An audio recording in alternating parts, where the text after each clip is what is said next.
of people online, and we are ready to go. I will let you guys take it away. Microboards Ontario with Karen Bell, Kira Orendorf, and Kathleen. Kathleen, your last name? I don't have Lisa's notes, and I apologize. Lisa Mills is not with us this evening. She had a family emergency. Kathleen Gifford. Sorry. Thank you, Kathleen. I was in BC in training with Kathleen. All right, Karen, you got it from here? I will start it off by thanking everybody for inviting us tonight. I have a horrible cold, so I'm not going to be doing the presentation. With us is Kira Orendorf. She is our project manager at Microboards Ontario and kindly gave up her evening to do this presentation so I don't choke my way through it with a horrible cough. And Kathleen is on our board of directors at Microboards Ontario. She's also on the board of Ingersoll Support Services, and her son David has had a microboard for about 8 years now. So I'm going to turn it over to them before I start to call. Thank you for the intro, Karen. I know that probably wasn't easy, so I appreciate it.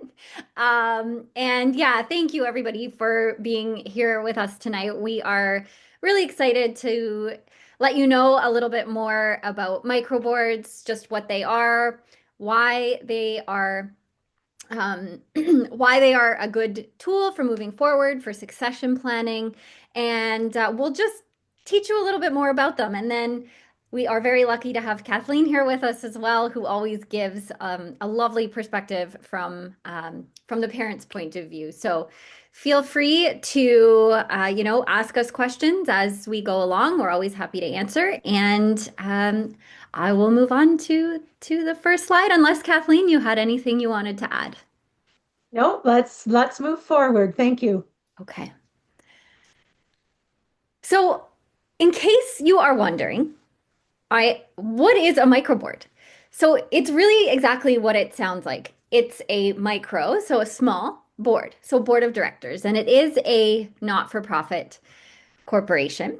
It is also a committed group of family and friends who join together with a person who has a disability to create the supportive not-for-profit. And we'll go into all of that in a little more detail as well. There is one purpose that the microboard holds, and that is really, supporting anybody who needs support with decision making. And this is a very innovative model of support, which is in place for as long as the person is requiring support. So it can be dissolved if the person passes away, but it is with them for life. So it is there as a support, as a decision-making body of people who love and care about the person. And it is not new. So it may be a new term to some people, but it has actually been around. I believe the first one was in 1984, and it was formed in 1984, and it was started in Winnipeg, Manitoba. And the term and the concept was created by David and Faye Weatherow. I'm sure you guys have possibly heard of them. Um, And then, of course, Vela Canada in British Columbia is an organization that also has a lot of success with implementing microboards. And there are some that are in operation in British Columbia that are now heading into their second generation of support. So the younger supporters are stepping onto the board and helping as well. So here in Ontario, it's relatively new. Our organization, Microboards Ontario, was incorporated in 2018, and since then we have been growing and helping people throughout the province just learn more about microboards, which is what we are doing tonight. And microboards are not unique to North America. They also exist in Australia, Ireland, and other countries around the world have been starting conversations about microboards as well. So that's just a little background about the what of microboards. And now I'm going to talk a little bit about why. If why would a microboard be a selection for moving forward? So it really is a form of reliable and sustainable support. It provides a very stable framework for your loved one, for your family, for everybody who cares about your loved one. And the reason it's more sustainable is because it is a legal, not-for-profit corporation. So there are committed people who are helping and who are really providing that support on a day-to-day slash long-term basis. They will be there to help with decision making. And, there is one meeting per year that is a required meeting. We'll get into the nuts and bolts of all this. But really, a few times a year, whatever works for your microboard is the frequency that people would meet. Individuals involved in the microboard aren't expected to be there on a day-to-day basis, helping with all of the little things, but they can provide support and, problem solving, brainstorming, help to the group in that capacity. So you may have also heard of the term circle of support, which is a less formal network, but still very important for people. And basically, when one person who is organizing the circle, there's typically one or two who are really involved. If they, for any reason, have to step away, sometimes circles of support do tend to I don't want to use the word fall apart. That sounds so dramatic, but they could potentially not continue if that one person isn't there. So with a microboard, you have a group of directors who are essentially running a small not-for-profit. So circles can be informal and casual, whereas a microboard is more formal. It's a legally incorporated not-for-profit. So this is a permanent form of succession planning, and there's also a plan in place to welcome new members in on to the microboard. Another positive thing about having a microboard is because it is a not-for-profit, the meetings run with an agenda, and this can be as formal or informal as you'd like, but minutes are also taken. So a record of the person's life, decisions that have been made, their dreams, their goals, their likes and dislikes, all of this will have been recorded for you. So that history exists long into the future. So that's another benefit and why you may consider choosing a microboard. And there are a number of other reasons that we will get onto as well as this presentation moves forward. So microboards are typically built around a set of core values, as you can see here on the screen, and they're really tailored specifically to the needs and the aspirations of the person that they're supporting. So the most important value of the microboard is that relationships are a huge part of this. So friends, family, trusted loved ones, we all know that that's who we go to when we need support, when we have things going on, when we want to ask their opinions, ask for advice. So that's really what the board of directors is like. So these relationships are freely given, they're reciprocal, and they definitely help to form the true basis of what a microboard is all about. Another value is that everyone has the capacity for self-determination, which is the ability and the right of individuals to make their own choices, control their own lives, and also to shape their own future. So self-determination is seen as a fundamental human right because it really affirms the dignity and the agency of people. And it also helps foster self-esteem, resilience, and a sense of personal empowerment. So that's another main value of what a microboard can offer.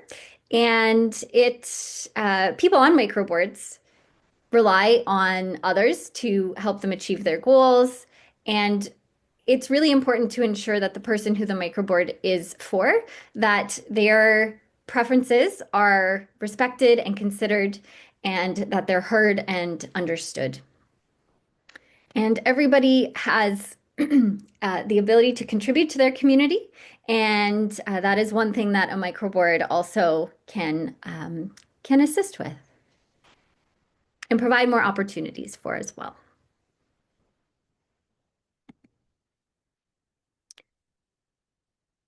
So what does a micro board look like? As I mentioned at the start, it's a small board. So we typically it starts off with 5 unpaid people who have a relationship with the person who is at the center. So, initially that could look like mom, dad, some siblings, the person themselves who are being supported, and then potentially maybe one other outside voice, an aunt and uncle, a community member, a friend. This really provides, a diversity of opinions, experiences, and all of those people come together to make sure that the person's voice is upheld. And it's really important that they all have a natural relationship with the person and are willing to maintain it and continue to build it and get to know them even better as time goes on. We do encourage the person who is supported to be a director, and I know Kathleen will talk about that a little bit more about her son David, which is lovely. And so basically, the person who is who the microboard is for can definitely be a director on the board, and we do provide more information about that if anybody is interested in learning more about that. The directors on the board, they all bring different experiences. They have different careers, different personalities, different likes and skills. So while it's not necessary, like you don't have to go out and seek a lawyer or an accountant or any other person like that, but it they could have a designated function. So let's just say there's somebody on the board who really loves working with numbers. Perhaps they can help to assist with any finances or assist with passport funding or assist with other things. So you can definitely consider having directors with specific roles, and that actually helps move things along smoothly. We know some microboards who have a director of fun, and they're basically the ones who create the social experiences. They communicate with the person at the center and really kind of move things forward in a social way. So that's definitely something to consider is the people on the board's strengths and how they can contribute in a way that's really meaningful for them while helping the person and helping the group as a whole.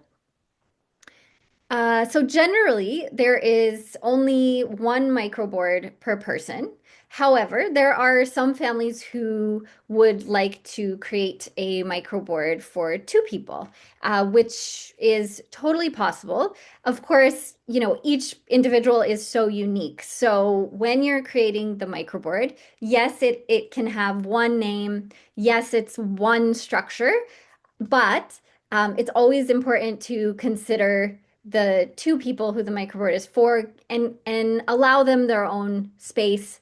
You could have separate meetings, really just introducing their likes and wants and dreams separately so that they each have that equal time. And I know that Ottawa and independent facilitators. I know there are very few there at this point, but I know that there are some more people. Hello, I'm waving directly at you right now who are stepping into this role. So we are really excited about that, and it's great that there are more people who are interested in this because microboards can benefit from having an independent facilitator kind of help to have those discussions around various topics. They can help with the setup, they can help with ensuring that the person's voice is kept front and center, and really just keep people up to date about what's going on out there in the world with regards to any disability supports or things like that. So we do recommend often having an independent facilitator, at least for the start of getting your microboard set up. but we do offer additional support in that area. And when we talk about the Microboard Support Initiative, I'll mention a little bit more about that. Are there any questions so far? I feel like I've been talking for a long time. So I want to see if anybody has anything that they want to add. Jane. Hi. So I'm not sure 100% if we'll stay in Ontario. At the same time, I kind of like to get going on this. I'm just wondering how realistic it would be if your facilitators were in different provinces.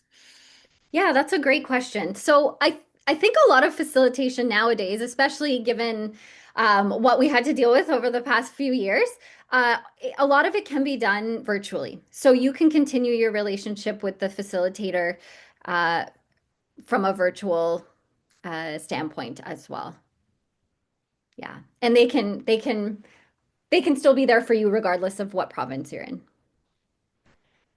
Thank you. You're welcome. I see another question in the chat. Okay, so question from the live audience. Thank you for that. We cannot hear them, so I appreciate that. How do we find independent facilitators? Well, we have on our website a list of facilitators who are well versed in microboards. So we can provide that link to you after the presentation or in the chat. I won't be able to do that, so Karen, sorry, I'm giving you work to do. But uh, if if you also go on Partners for Planning, they have an independent facilitator directory as well. So those are a couple of ways that you can search for independent facilitators. Is there a maximum size for a microboard? That is a very good question. So 5 is the minimum. Kathleen, take it away.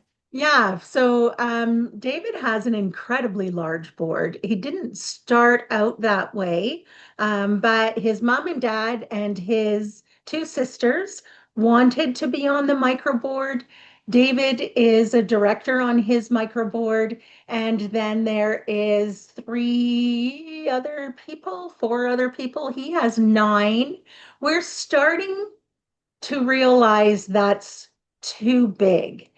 So when we do work with David that is difficult for him to do in a group, he does better and can use his voice better in smaller groups. So we've had to pare down or move our board meetings online so that it's not all so overwhelming. So, so really consider the needs of the person, not just the willingness of people to want to be on the board, because there's lots of ways that people can be involved without being a board member. Yeah, that's a great point. Thank you for sharing that, Kathleen. So 5 would be the minimum, and as for the maximum, I think Kathleen summed that up really nicely. And if you do have 5 people, but let's just say there are others who want to be involved as well, they if it's possible, they can attend, or you could just talk to them about what's been going on in the person's life. And eventually, as time goes on, there are going to be people on the microboard who have to step away for one reason or another. Then you could ask the people who have been involved on a different level to step into the director position. So that's one way to work through the succession planning as well. Were there any other questions? And Karen has thank you, Karen. I've She put I've the got one more I was typing into the chat, but I'm just going to fire it at you. So we're okay, fair. asking if someone has a microboard and a circle of support, are they separate? Should they be separate? What does it look like as far as overlap? Has anybody had experience with having sort of both? Kathleen? Yeah, so you most definitely can have both, but you really need one body that is making the decisions around someone's life. So um, it's great to have all that input. And if you have a circle, don't get rid of a circle. You can move part of the circle to a microboard and have both. And then your bylaws will just support what the function is for both. All right. So yes, totally possible to have both a network slash circle of support and a microboard. And then we have one other question in the chat. Is there any legal relationship between all the people in the microboard? Karen, thank you. I'll just read out the answer. They're all board members like any nonprofit. They are generally insured but do not need to have a legal relationship. Thank you for that. Sure. Another question from live audience. You might have. She won't hear you, but Yeah, you're gonna have to repeat Yeah. it, so. I had you a can question, tell me. but I think it was answered. Because we're looking more and more interested in a supported decision-making model as opposed to a replaced, like, this. So that, guardianship. yeah, instead of guardianship. So, how does it work with a microboard in terms of facilitating supported decision-making? Because I know there's like a legal requirement in Ontario, and then you're not eligible for ODSP and a whole bunch of this stuff, so. Okay.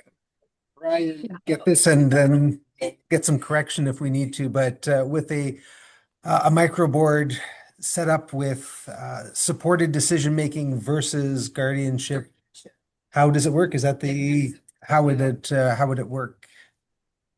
So the microboard, in essence, is a model for supported living. Whether the person is a director on his or her microboard or just present during the meetings. So the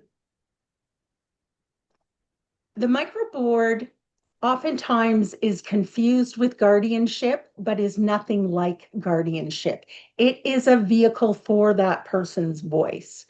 And although Ontario still does not have supported decision making, it is recognized in some circles now, if there's a microboard, that supported decision making is implied. But it doesn't remove any rights from the person whatsoever.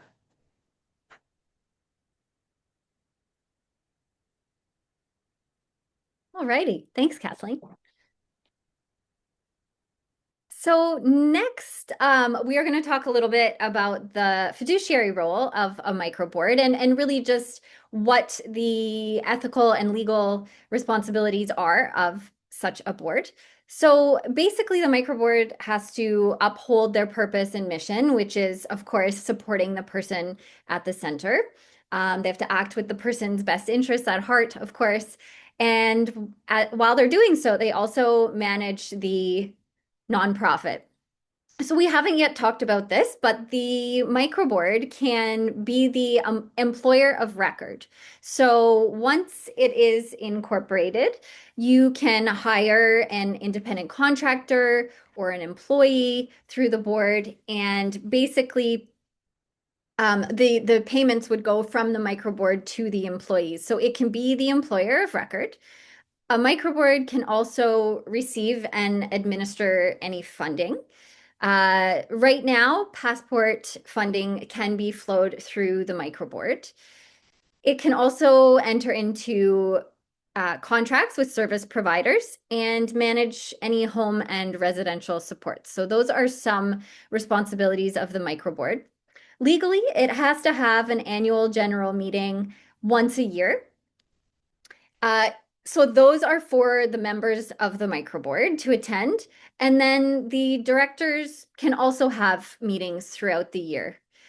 Those meetings are not a legal requirement, however, the AGM is. So it's really up to the board how many meetings they choose to have throughout the year. And then because it is a not-for-profit, there is an annual CRA return that needs to be filed. Typically, this is it depends on the function of the microboard, how much money is flowing through, if they're hiring and things. But because it is a not-for-profit, you're not you don't have like a ton of money just sitting in there. So the filing is typically pretty simple to do on an annual basis. And as we talked about, the microboard also promotes succession planning and it supports transition periods. So succession planning, there's always lots to think about regarding a person's life, of course.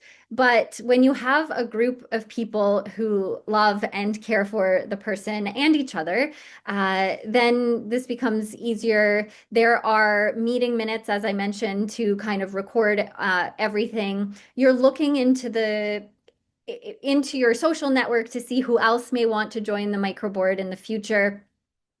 And it also supports transitions because you can create a plan. You can have a plan in place for those time periods in one's life. And that we have found that microboards are extremely helpful for that. And a microboard as a not-for-profit, because it has a board of directors, we strongly recommend that insurance is purchased.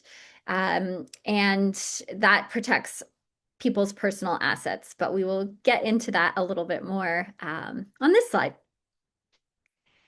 So how does a microboard interact with various individuals who may be considered for your estate plan?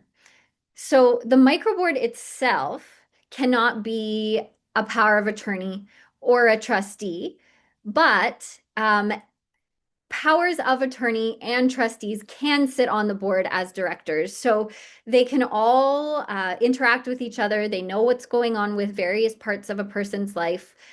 So not only powers of attorneys or trustees, but also a person managing funds or other fund administrators and guardians can be microboard directors. They can advise on how funds are spent, and they can also appoint new trustees or anything else that may arise as a result of that. And I do see, oh, thanks, Karen. So I'll just read this out loud so everyone can see it and hear it. Is there any liability for the directors of the board? And Karen responds, if the microboard is hiring staff or managing funds, there can be, just like in any nonprofit. That's why insurance is recommended. And yes, so speaking about the insurance, as I mentioned, we do strongly recommend getting some level of directors and officers insurance and general liability. So if you're flowing money through the microboard, as Karen mentioned, if you're the employer of record and hiring staff, having that insurance really protects your assets and the assets of the microboard members. Yeah, we just really strongly recommend that. I think this is life. There is always risk associated with things, but and so having that insurance is recommended for sure. The likelihood of something happening is, I want to say low, but we do always recommend that insurance is purchased because yeah, like our position is one that it's just a really good thing to have because it does protect you.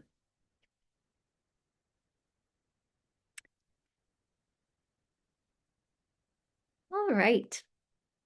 So moving on, there are obviously very clear benefits of a microboard in a person's life. So they do have a greater sense of independence and autonomy. And all of this is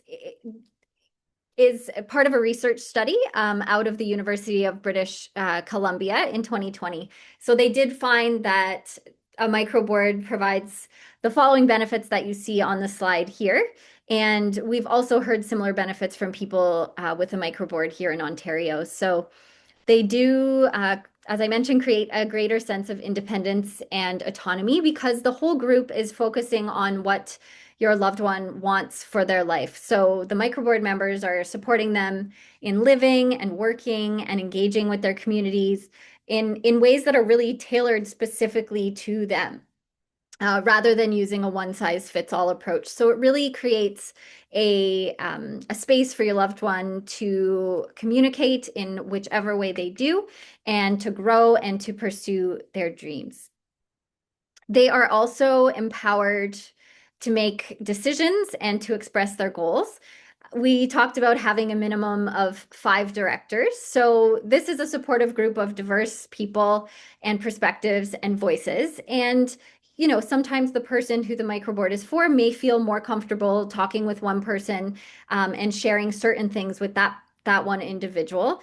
And when caring and committed people are curious about their goals and their personality and their needs and social roles, then they're encouraged to open up potentially in new ways. And a facilitator is someone who can definitely guide this process, helping to foster communication and deeper understanding.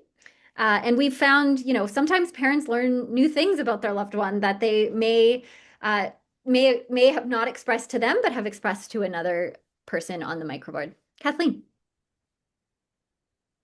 Oh, you came off No. of mute, so I thought you had something Oh, to sorry. say. Okay. Oh, I was going to say something. So Yeah. what I failed to add when someone asked the question about how big a microboard can be, your bylaws will determine the number of board members and what quorum would be from those board members. So. Good point. So when we're doing the articles of incorporation, they would list a minimum and a maximum number of directors. So we ask families to put in a range starting from 5 up to however much they feel comfortable with. And that means, throughout the course of the microboard, if somebody were to step away and the number goes down to 5, totally okay if they get more people and the number goes up to 8 or 9.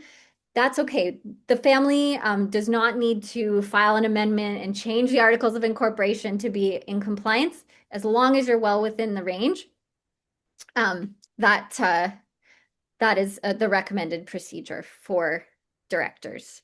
I'm just seeing a couple of questions in the chat. Okay, so is there a minimum age for persons to be on the board? Great question, Nicole. And yes, the minimum age is 18. So However, a microboard can be for a person of any age. Yeah. yes, yeah, thanks for mentioning that. Yeah. So where was I? So supports are culturally and age appropriate and based on their interests. So of course, the members that your loved one is going to be asking to be on their microboard are your nearest and dearest and the most trusted people in your loved one's life. The research has also found that people feel more connected to their community, and it expands the number of people in a person's life.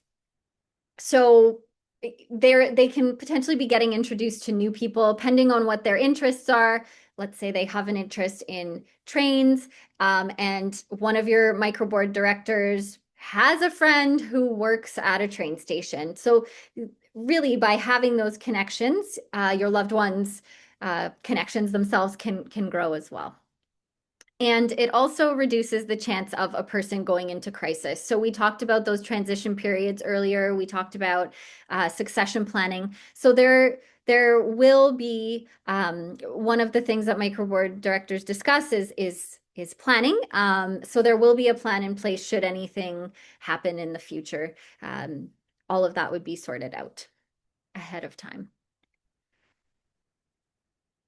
All right. So I will just read the chat out for those who are in the room.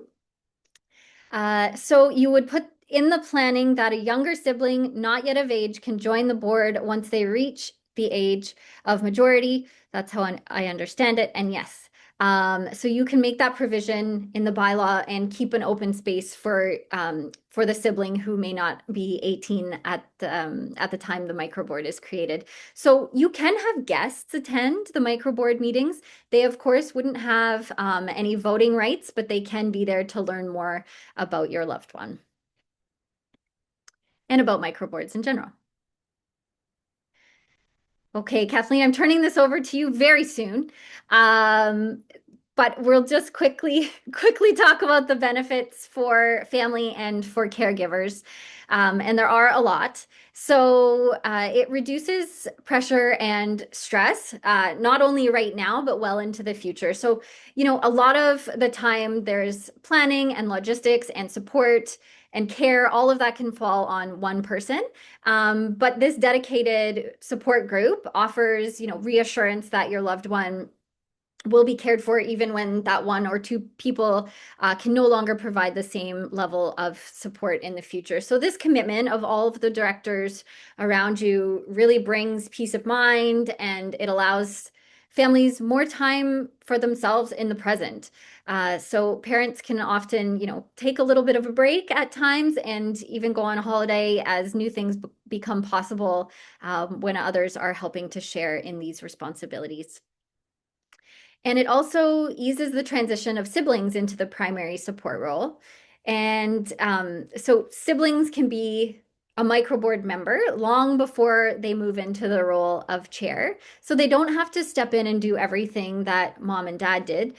Those responsibilities are shared by all of the directors on the board. So it really keeps the siblings involved in each other's lives. And the sibling does not necessarily have to fill their parents' shoes. They've got some other supports and people in their life to help out with all of that. Um, so with that, let us now hear from Kathleen as she talks about David's microboard. Hi, everybody. You've had some great questions so far, and I'm thrilled to be here and discuss my son's microboard, which you can see on the screen is a picture of him, and the name of his microboard is Down the Lane with David.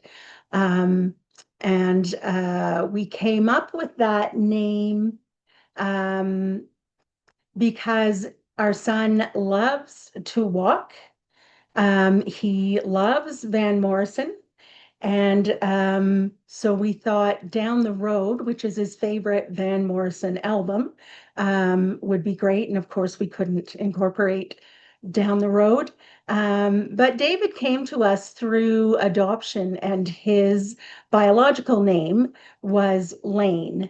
And so we said, how fitting is that to be down the lane with David? So hence the name of our microboard. So David came to us when he was 3. He was this beautiful little boy with a big laugh, and he ran really fast. And I just remember sort of when I think back on those years, just this whirlwind. But he had some fairly significant challenges.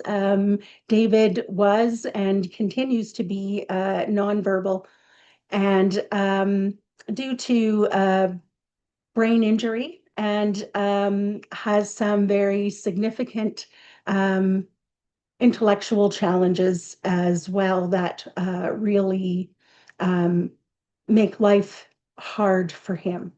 So some of his go-to coping mechanisms were and continue to be self-injury. So that would keep life at arm's length. However, when David was with his family and life was calmer, we saw all these abilities and these beautiful ways to communicate, and he had these big ideas that just could never come out when he was in school or in any large group. He holds tight to sharing his gifts with people he trusts, and everything else he conceals.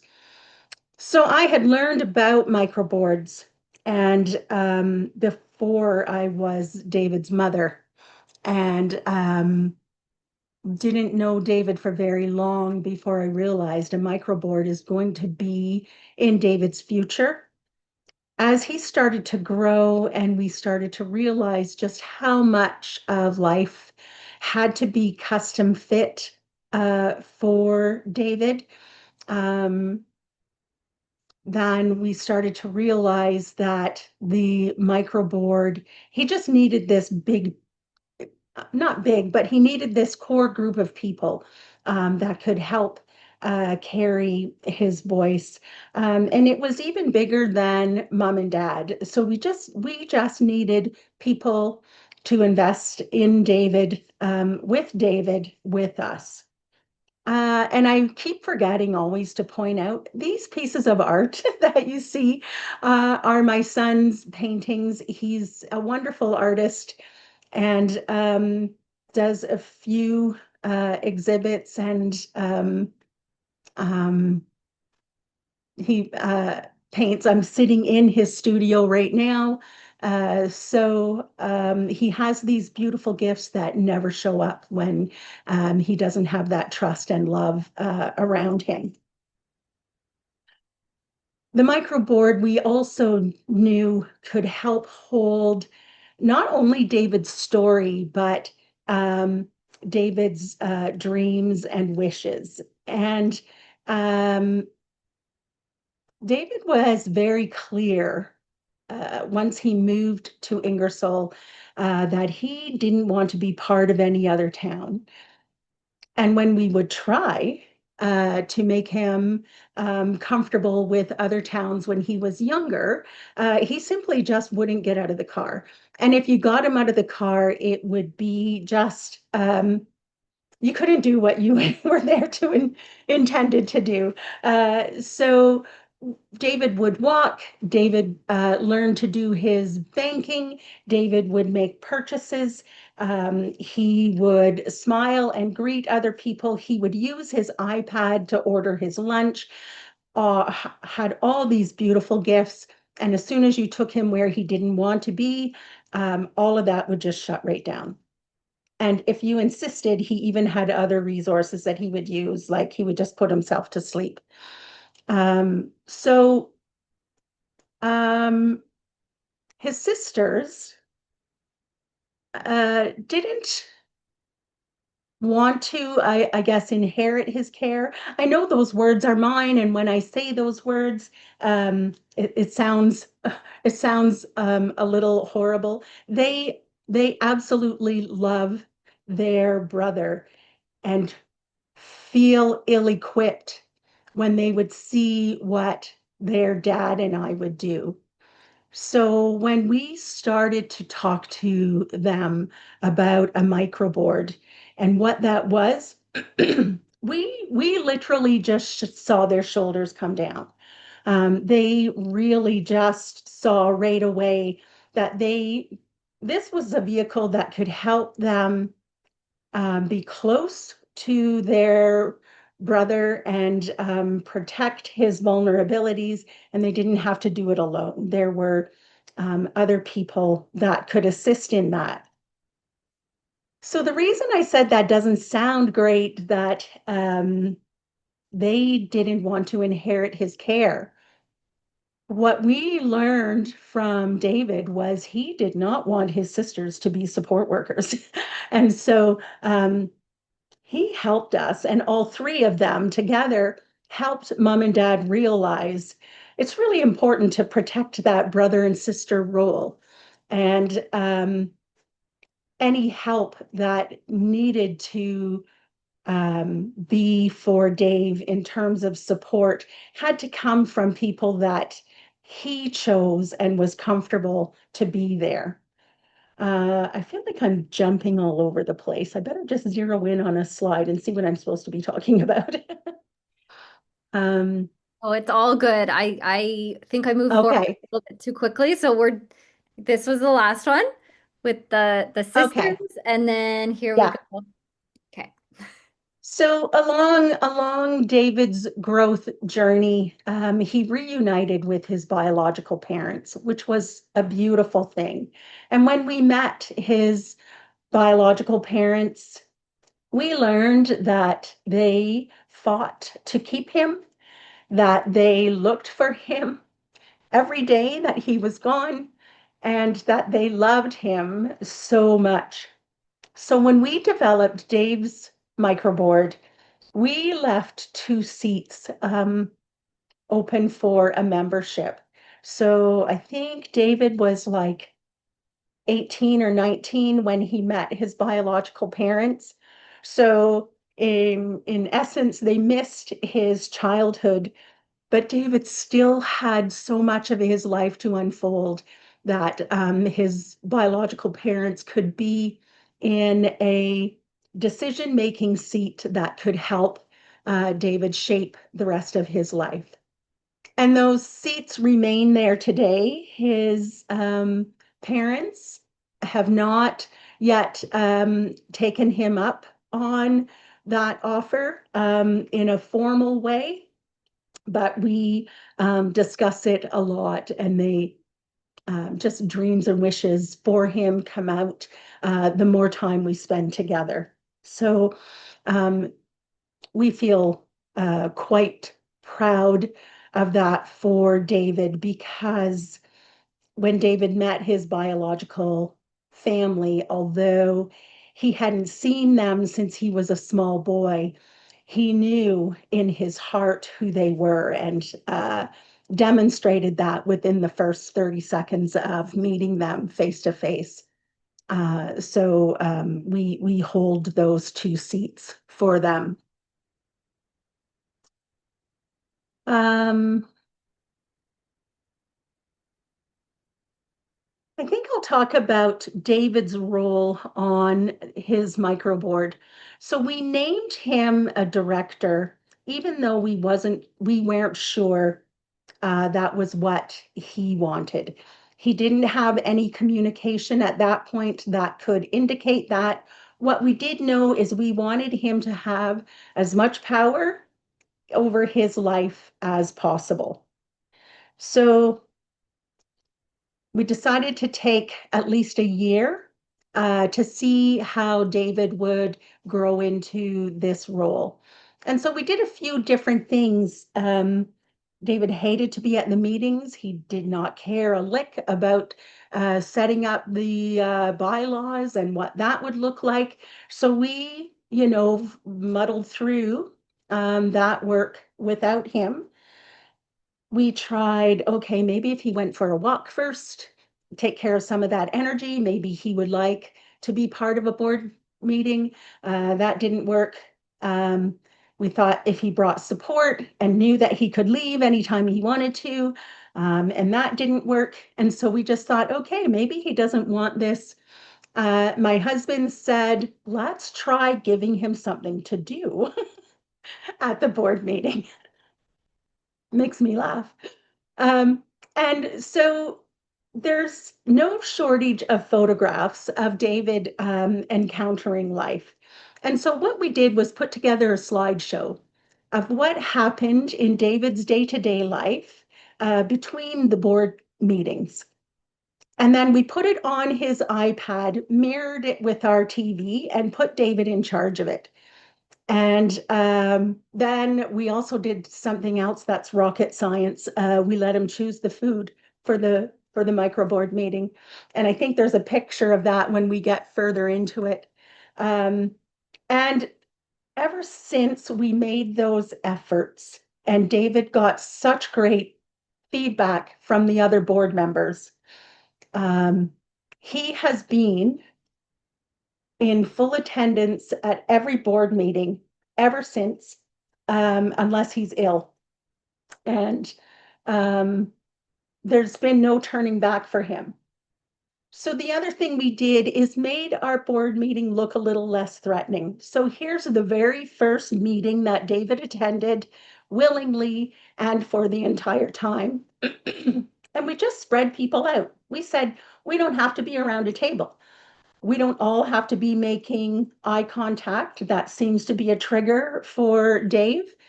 So let's all just be in earshot. And you can see Dave just leaning in with his support worker and just really attending to what's happening. When he realized that that board was there for him, that's when the growth really took off. So we incorporated in 2017. And David now makes motions at meetings. He um,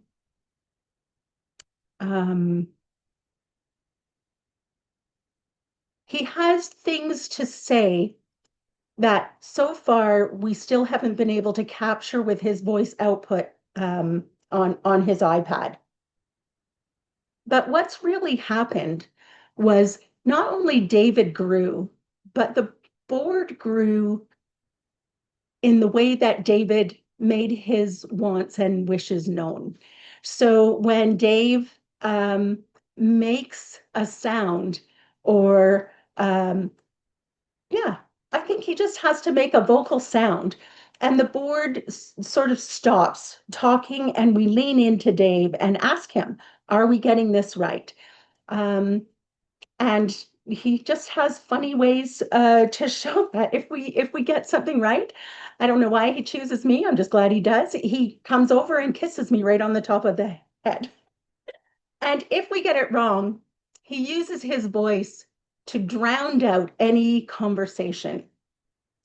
Um, we also use an independent facilitator, especially around topics that are emotionally charged for families. We move that to the facilitator, just to move it away from the mom and dad seat, and from the family unit seat, really. And that's where Dave's voice can really shine. So most recently, we have been trying to figure out what support and housing will look like for David beyond us. And we get it wrong a lot when we talk about these kinds of things.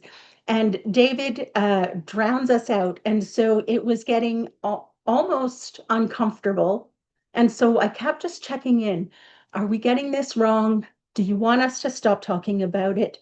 Do you want us to do this without you? And every answer was no, no. And so when we changed the agenda and shortened up the workload of what we needed to accomplish in each gathering, um, David could be part of those conversations and even direct the flow of those conversations. And that's when we realized, okay, our board is quite large and it's very overwhelming. And people get excited when we start planning. So conversation moves faster than Dave can keep up.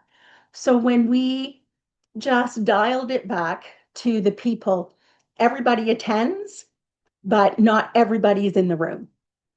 So we have some of it online and some conversation in the room, and Dave handles that much better. And he's able to articulate what he wants his house to look like, where he wants that house to be, who is going to be in it with him, and all those other very important questions. So although our microboard is almost 10 years old, we're doing the beginning pieces for David for his life beyond mom and dad.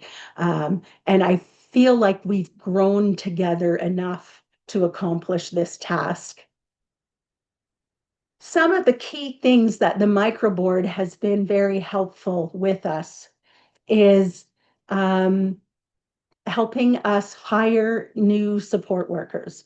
So it used to get just exhausting for his dad and I to take on all these extra tasks while we're still doing a large part of the caregiving. So the microboard said, well, we do that at work. We could do that for Dave. And so that just took a load off of our backs. They do the initial work of looking for support workers. They bring it to a short list of who they believe, and then David can, with us, sit in on those short lists and start to interview from there. And so David is front seat, choosing who delivers the support to him without getting bogged down by all the work. Um, so it not only took the workload off of us, but it found a way to include Dave in a way that was manageable for him and important to everyday life for him. Another time we were taking Dave actually to the hospital, and we were having our AGM. That's the one and only meeting you have to have. We had already rescheduled once, and then David got very ill. So I texted his sister and said, "We're on the way to the hospital with your brother. Can you chair the AGM?" She said, "Yes." So the meeting happened without us, unfortunately, happened without Dave too. But I think the relief for the three of us is we could see that this vehicle was going to be with Dave every step of the way, and it was going to last beyond us. And so as we go down the road with Dave, um, we learn more or make more room, or Dave uses his voice more. Did that happen with us or with him, or is that the growth of us together, which is what I suspect? A couple of years back, we had a very rough year where my husband lost his father. The one and only word that David says is Papa, and Papa was everything to him. And then 3 months later, we lost my mom. And then a couple of weeks after that, a support worker that Dave really relies on, pardon me, um, left to other employment. And Dave pummeled into grief. And my husband and I were so much in our grief that we just didn't recognize it happening. And David, using his iPad, started to FaceTime his board members. And the first time we thought it was an accident. The second time, we still thought it was an accident, but it was a different board member. And my husband said, "Are you are you looking for your people?" And haha kind of thing. And then he phoned a third board member. And so we said, "Are you looking for your people?" And David went, "Yes," like finally. And so immediately we brought a board meeting together. So far, that's been our first and only board meeting without an agenda. But David just really needed his people around him to be there for him. And maybe one day I can tell this story without crying. But I think if we didn't have the microboard, I don't know what would have brought on this growth for David and for the people around him. It's just been a beautiful thing to be a part of. Thank you for sharing, Kathleen. There are a couple of, well, one comment and one question in the chat. The comment is brilliant name, and I agree. It's a good, really good microboard name. And then there's a question asking, Kathleen, in practical terms, how does the microboard limit the responsibilities of David's siblings? So we never had the family conversation about what happens when my husband and I pass away. But our daughters did. And they talked to each other and said, "Well, if life isn't too complicated for me at the time, then David can come in with us." And it was always sort of this afterthought idea. And so, in practicality, what that changed was David living a full and richer life. Now, with the amount of support that he requires, the microboard doesn't necessarily protect him in a tangible way from the gap that would happen. However, he would have that number of advocates around him, making sure that in that instant, what is set up was David's voice front and center. And it doesn't sound like a lot, but trust me, that is. And then to already have a plan in place that the microboard can present should a crisis loom, um, then that is also ahead of the game. So the other thing that we have taken into consideration is the Ingersoll Support Services. Sorry. Sorry about that. And we have included them because we know life with Dave, um, who requires 24-hour support, can go in the ditch in a hurry. So a lot of the planning that we have done, although we don't have a rubber stamp from Ingersoll Support Services, they do hold some of our individualized funding. And if they know David's plan and know him, they can come alongside the microboard. Sorry, I'm not sure if that answers your question. If there's any follow-up questions to that, feel free to come off of mute or put your question in the chat. And I will just move on to this photo. And Kathleen, somebody said, thank you for sharing that moving story. So this is, did you want to explain the people in the photo when you have an opportunity to talk? I can come back to it if you. I'll try. Yeah, okay. So, this is our two sons-in-law. And one of the best gifts his sisters gave him was their husbands. And he's like, finally, I have brothers. So this was a photo of the three of them taken, and Dave loves them dearly.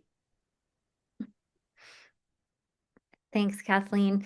Does anyone have any questions for Kathleen? We have a few more slides to talk about, and then we will open up the question and answer period at the end as well. But I just wanted to ask while the topic is fresh. All right. So there will be another opportunity to ask questions shortly. Thank you, Kathleen, for sharing everything. Always appreciate hearing your story. Thank you. So just a little, just briefly, I'm going to give a little bit of information about what Microboards Ontario does. We provide education and training and support to families. We host family connection nights where families are invited to come and hear from various parents, various experts about their experiences. Everybody can have a chat, get to know each other, and just discuss topics that are relevant. We also provide workshops like the one you are at tonight for various family networks, and also for agencies and other microboard members or people who are interested in learning more. We have our networking activities and our resources. We have our website that you can go to learn more as well. And we have a lot of one-on-one meetings with families. So Karen and I will hop on phone calls with families, learn more about their story, and talk to them more about how a microboard could potentially be a very good fit for them.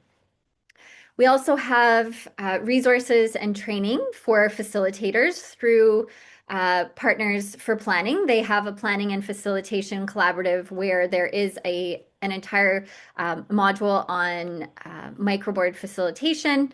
We also provide mentorship, and Kathleen is one of our peer mentors, excuse me. And you can go onto our website, and there's a whole list of other parents who have microboards with their children, and you can feel free to reach out to them. We do provide their email addresses, so if you have any questions, you can reach out. And we also have the Andrew Bloomfield Memorial Fund. So we are honoring his life and his contributions to his community because those really showed what can happen when people come together to support dreams and decisions. So this is a one-time bursary that's available to families and individuals who are incorporating or who are in the process of incorporating or who have already incorporated their microboard. So those are just a few things that we offer families at this point, with more to come. Currently, we have been running a microboards support initiative. So this is an MCCSS funded project. We've been offering it to families for the past year now, and the intention was to support 40 families who wanted to create a microboard. We will actually have 48 families by the end of it who will have completed the program and have an incorporated microboard. So this program, it's an 8-week self-guided program. It's all online, but we do come together 3 times during the program to meet as a group just to talk about any feedback, questions. Chances are what one family is experiencing, others are experiencing too. So we do value those in-person get-togethers. So, and the cost to families for that is $220, which is just for the Nuance name search. So the law firm that we are partnered with will run the chosen microboard name through the government site to ensure that it doesn't already exist. And then part of that 220 is also to do the articles of incorporation filing with the Ontario Business Registry. So if you want to learn more about the project, feel free to reach out. We are currently finishing up the 4th cohort. Do we have another cohort planned? Well, stay tuned for more information. We are very hopeful that we'll be here. We're going to be continuing to provide supports for families. So please stay tuned for all that. Do we have an estimate of the cost of the setup of the board? So through the Microboard Support Initiative, as I mentioned, it's $220. We walk you through, the foundations of the vision, relationships, succession planning, supported decision making, and of course, all the nuts and bolts of the microboard governance, if it's going to be the employer of record, financial considerations, and then we provide templates for people to create their bylaws. So everything in that program is only it's at no cost aside from the 220. If you choose to set the microboard up outside of the program, then those costs would be the law firm costs would be more than the 220, but it's however you want to set it up. It's entirely up to you. And then there's the cost for insurance.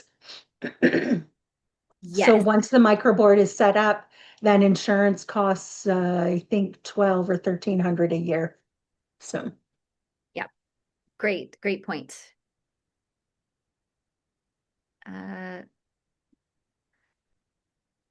All right.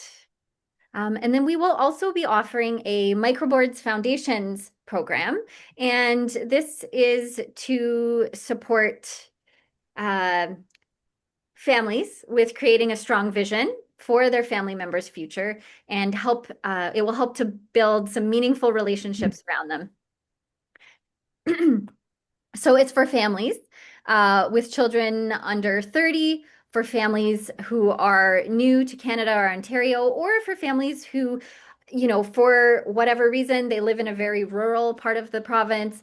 They may be very socially isolated. So we help provide a foundation to create those relationships, to build new relationships, where to seek them out, in the hopes of creating a microboard one day. So this program is self-guided. We have online modules for everybody, and it is free with support available along the way. So we will discuss various topics like the vision, supported decision-making, relationships, self-determination. So these are all aimed at increasing your loved one's choice and their voice and belonging in the community. And as I mentioned at the start, one of the main values of a microboard is relationships. So that is where this microboard foundations course comes into play.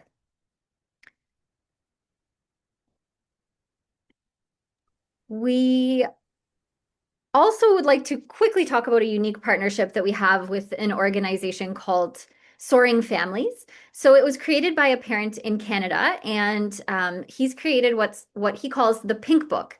So it basically consists of downloadable PDFs that you can update whenever needed and share with your circle members or with your microboard. So the Pink Book provides templates for daily medication management, favorite foods and recipes, and many other essential care information is included there. So it really helps to provide peace of mind by helping families and caregivers get everything, out of their heads and into this simple, organized system that's called the Pink Book. So feel free to reach out to Karen if you are interested in learning more about the Pink Book, and her email address is on the next slide that I'll get to momentarily. We also have a mailing list. So if you're interested in that, you can go to our website and scroll down to the bottom of our homepage. You'll get access to our quarterly newsletters, which provide you with our upcoming workshops, any new offerings or upcoming events, or information about advocacy efforts. And we would also love to hear from you. So feel free to send us an email at info@microboardsontario.com. Or you can email Karen directly at karen@microboardsontario.com, and mine is the same email, just kira@microboardsontario.com. So please feel free to reach out to us at any time. And with that, I would like to turn it over to the audience. If you guys have any questions, feel free to take yourself off mute and ask, or you can type it into the chat. Yeah, Jane, hi. Oh, Sorry, just yeah. okay. Yeah, a couple. So did I hear correctly when if people go through the program you offer, the group program, the next time you have availability, the cost to incorporate would be under 300 plus insurance?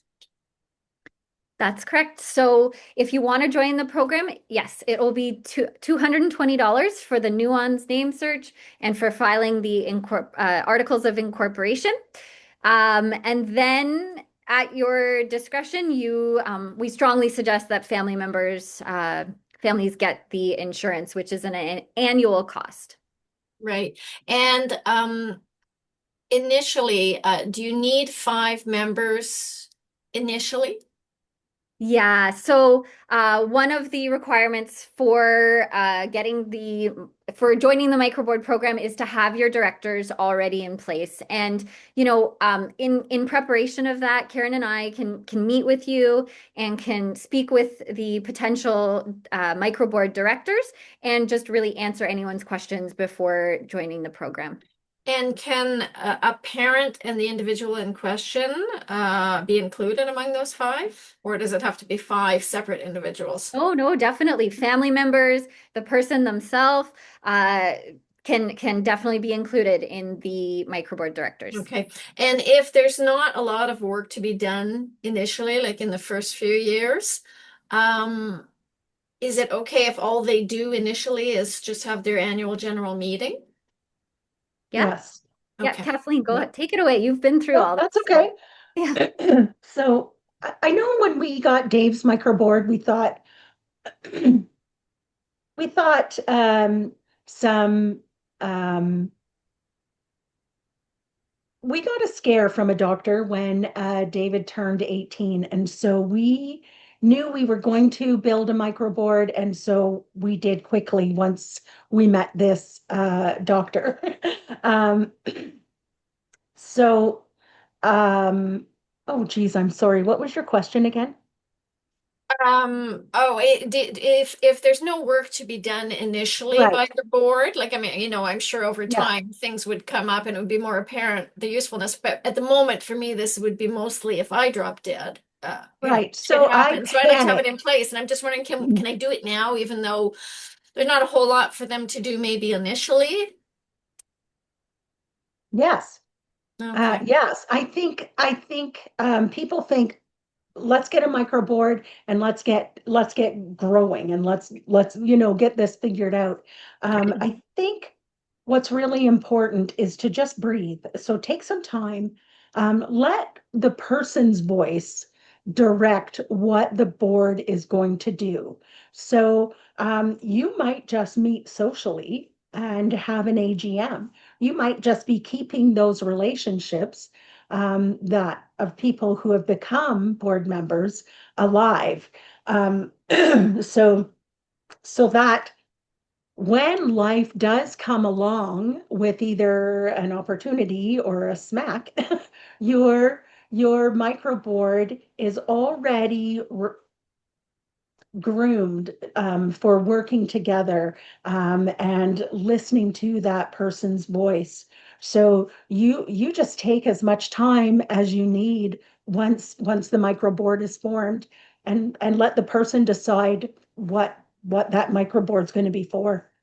Yeah, because that's what I was thinking, because there are three past workers, one current and two past, who said that they would join, but the longer, I delay, then the further back in time those relationships are. Yeah. Okay, thank you. And you might find something beautiful bloom instead of just waiting for a crisis to happen. Wouldn't it be amazing if you could visit him in his life that he chooses and the ultimate hasn't already happened? Right. Thank you. Okay, I've got some folks here who are going to take the seat in front of the computer and ask some questions. Okay, nice. Go for it. Distinguish yourself. Hi, Kathleen. It's Stephen Kidd. Yeah, we were together in Vancouver at the plan training in 2010.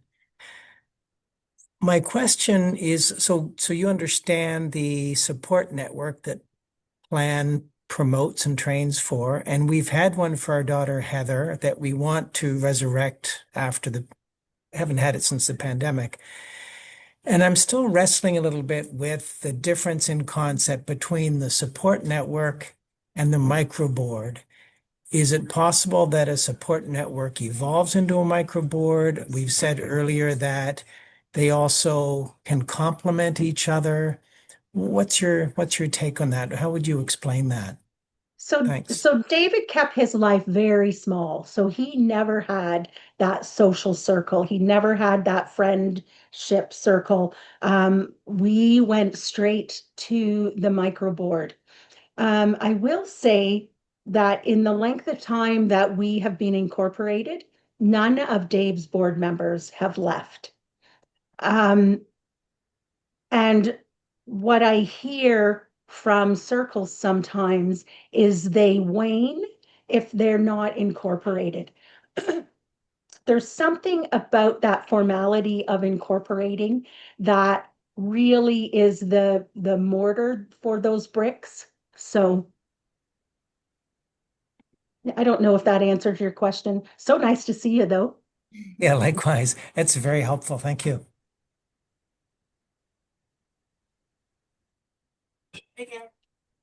We got someone else coming up.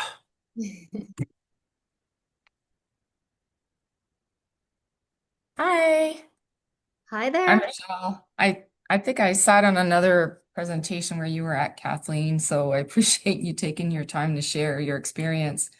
This Oh, one's more, maybe for Kira. Um, we heard about my son is only 8 years old, but we've been aware about microboards for about 5 years, and I think very much ahead. So I'm already doing a housing plan and all that stuff way ahead of time. But we realize that we're struggling now just with being my husband and I, with everything that my son requires. He's got an ultra rare disease, so there's like a whole other level. Um, but we're struggling to identify what our micro board members could do. And Mhm. especially when it's, you know, when you have an 8-year-old, well, you do everything for your child anyways, right? Whether they're disabled or not. But there's so, as you understand, Kathleen, there's so much more involved when you're raising a child with a disability. So and we have no family to support, and my daughter's only 12. What would you recommend then for families like ours? Like, what would the directors do, and how could they assist without us feeling like we're offloading tasks that parents normally take on at this Right. age? Right. So the roles of the directors on the microboard uh, for this situation that you are in could be that they would help with transition planning, you know, as your child moves from elementary school into different um, I'm so old I can't even remember what the what the next step is, but you know what I mean. Yeah, Um, yeah, yeah. so they could definitely help with transition planning and to help get ready for adulthood because it is quite different from the various stages. The microboard directors can also help create a vision and create a plan for the future as well.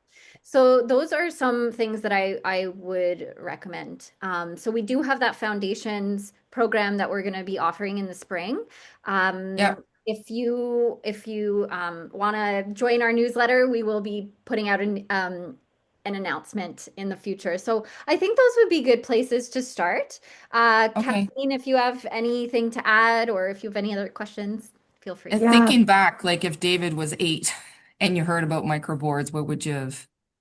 if we'd actually started one then, I Yeah. think our family members would have been far more aware of the um, day-to-day life that we're in, right? So, and it does provide more ways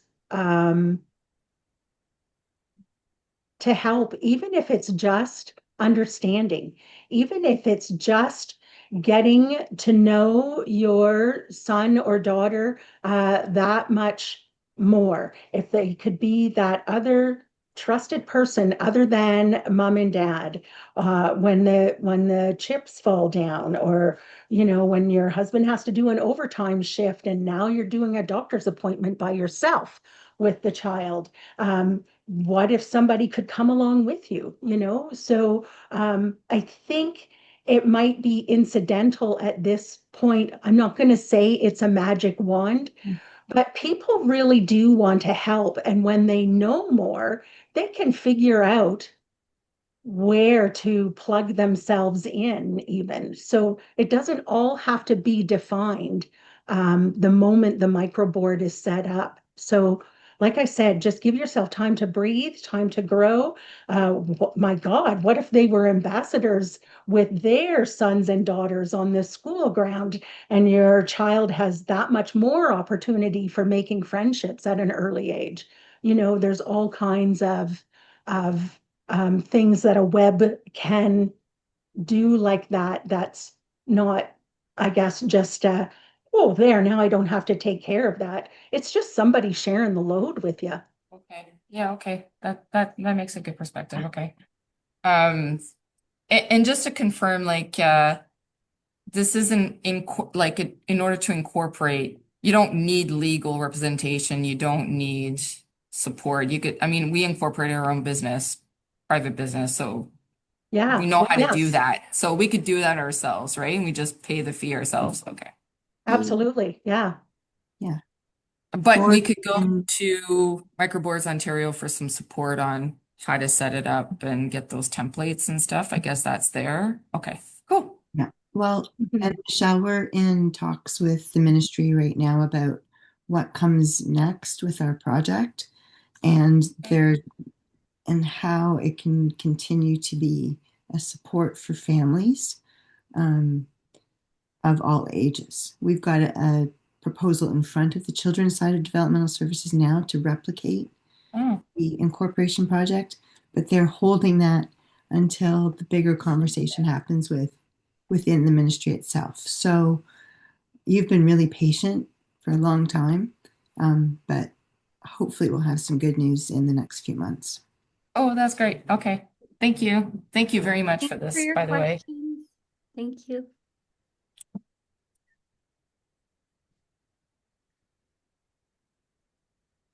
All right. Is there anybody else? Again, I'm just curious how they're funded because I couldn't find the website. Just have a question from the live audience asking, how is Microboards Ontario funded?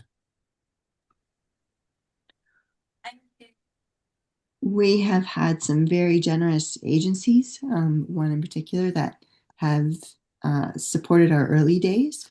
And then this project that Kira talked about was funded by MCCSS. And we are in talks with them now about how we move forward. So we're hoping that we can be base funded so that we can continue to provide this support in this project, this program, I guess it will become, for families for $220. So that's our plan and hope.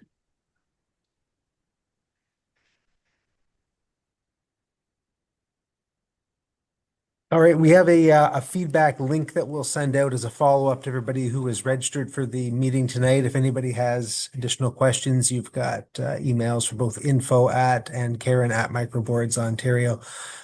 So you can reach out to them directly. No, you're good. Okay. Can I say one more thing? Yeah, go for it. Yeah, so sorry, Stephen, thanks for showing your face earlier. So we were supposed to be there in person, and then weather got stupid, and then illness happened, and we weren't able to be there. So I'm so sorry I missed an opportunity to be able to chat with you a little bit. So, and with all of you.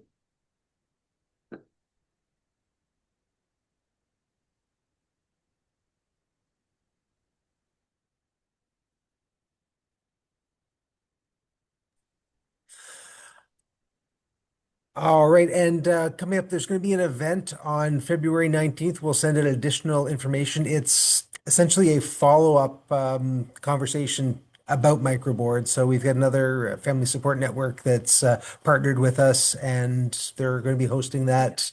Oh, Ida, are you on the call with us? If you want to unmute and say hello, and Hi, I'm on the hi, call. Ida. Yes, hi, thank Go you. for it. Yeah, so I'm hosting a meeting for open discussion about microboards, maybe other like housing options.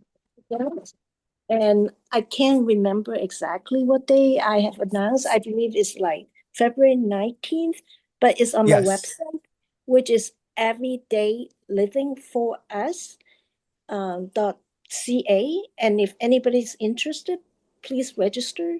And it will be a great for us to further discuss about this Number option. 4 or FOR? Thank you. The number 4, that's correct. Maybe I'll type in the chat. Yeah. Done. Yeah. Oh, thank you. Yeah. Way to connect with other things. Everyday living versus avoiding communicating with them. It's another family sport. It's work club. All right. No further questions. Just want to thank Karen and Kathleen and Kira for being with us tonight and sharing personal stories and explaining more in depth about what microboards are. And I'm sure, like I said, the event on the 19th will give us a chance to follow up, come together as families and discuss what some of our concerns are around that. And that's how we learn by, connecting with others. So again, appreciate everyone's time tonight. And Karen, you recorded the meeting, so I guess there'll be copies or that recording will be made available to send out as well. Super. All right. So we got the slide deck that we can share and recording of the meeting if there's anything that jumped out at anyone that they wanted to go back and revisit. All right. There we go. Thank you. Thank you. I'm Thank just you, gonna, everyone.